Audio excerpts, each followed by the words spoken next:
Денеска ја почнувам емисијата со една тема богатството.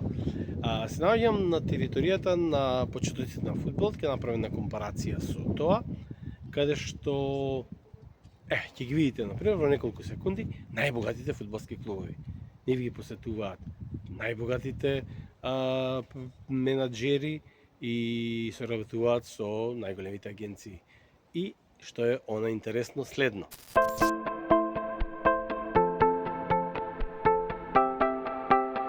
И сега се движам, имам таа прилика и чест да видам сам на Олд Трафорд, нормално со мојот асистент Лео Меси.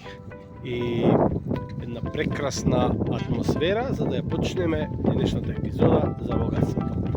Ке направам една мала дигресија со стадионите и со ова што тие го нудат во контекст на мојата тема, а мојата тема произлезе од тоа што го видов пред 2 недели, една статистика на Евростат, каде што беше поставено прашањето кои се најбогатите фамилии во државите од Европска Унија. Значи, фамилии, најбогати, каде има, по глава на жито. Тоа ќе го почнеме овдека на театарот на соништата во Манчестер. Богатството како богатство, каде што Евростат го предпоставувам, да има мерено пред глава на жител, како што викаш. Мерната единица не е иста како што, например, во Малта би измериле. Средната класа тука е многу јака и средната класа се смета како средна класа, не се смета како богати луѓе. Пошто тој е начинот на живот тука. Да се во после ковидот се намали средната класа и тоа е многу жално за тоа што многу богати луѓе станаа многу побогати, како секоја криза или оркестрирана криза, да не навлегувам во теории на заговор, а многу од да кажеме од по дното на средната класа поминаа во сиромашна класа. Беше шокирачки да се гледа на BBC, каде што луѓе кои што има нормална работа и све, денеска не може да се дозволат сметки за струја и за што дупло ритна сметки за струја. А ова зад мене што го гледате е стадионот пак на Манчестер Сити, еден од најбогатите клубови во моментов на планетава. Дека ги имаат сите титули, сите знаеме, колку кеш имаат и како се расфрлаат за пари. Сите знаеме, некои ги викаат пластика, ботокс и така натаму, но факт е тоа, дека се најбогати, но она што сакам да ви го кажам од тука, со овие два најпопуларни и најбогати клубови, едни од топ 10 лигата, е нешто сосем друго, а се однесува на најбогатите фамилии во рамките на Европска Унија. Знаете кои се? Според моја лаична, ако би рекол Луксембург, меѓутоа нема бројка. Не постои бројка. Па или Германија или Англија. Ја мислам Англија најмногу. А по глава на жител би било нешто друго, тоа е више друга статистика. Да, по глава на жител, како што викаш, да. Ватикан. Igor Filevski Show.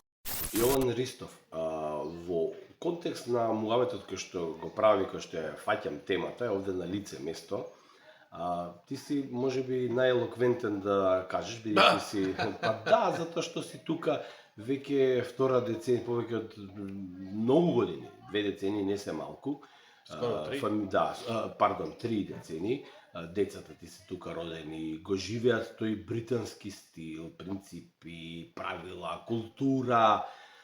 Едноставно, точно знаеш на темава да одговориш на прашањето конкретно. Дали знаеш ти, според твоите искуства, работиш во градежништво, значи една од професиите што е многу битна за секој општество, не само за Велика Британија, за кога би се разговарало за просеци на плати, вработување, многу добро можеш, да, од економски аспект можеш многу добро да дојдеш до конкретни резултати.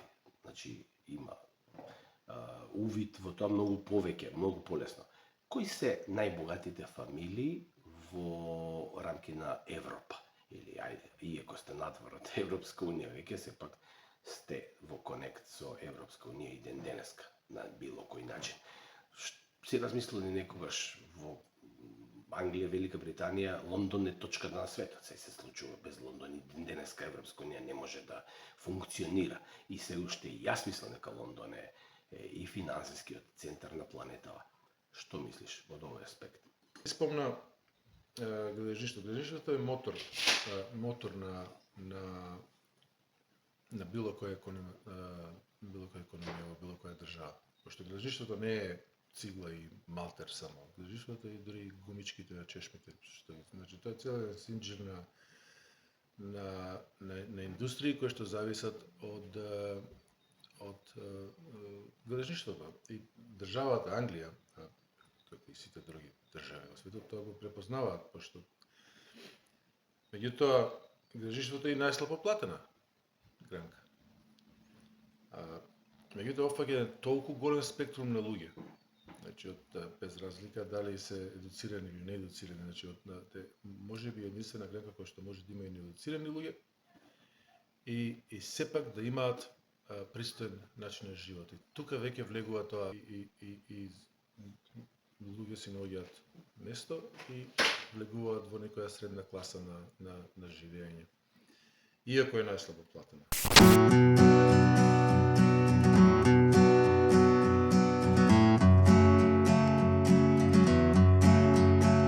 Во финалето ќе го направам токму овдека, без разлика што темата е сосем друга, кога се спомнуваат еден од најбогатите клубови, со најголема традиција, не можеш во Англија да дојдеш да направиш било каков контекст на стадиони или фудбал за било која тема, а не ги спомнеш Ливерпул, ако веќе ги спомнува другите клубови.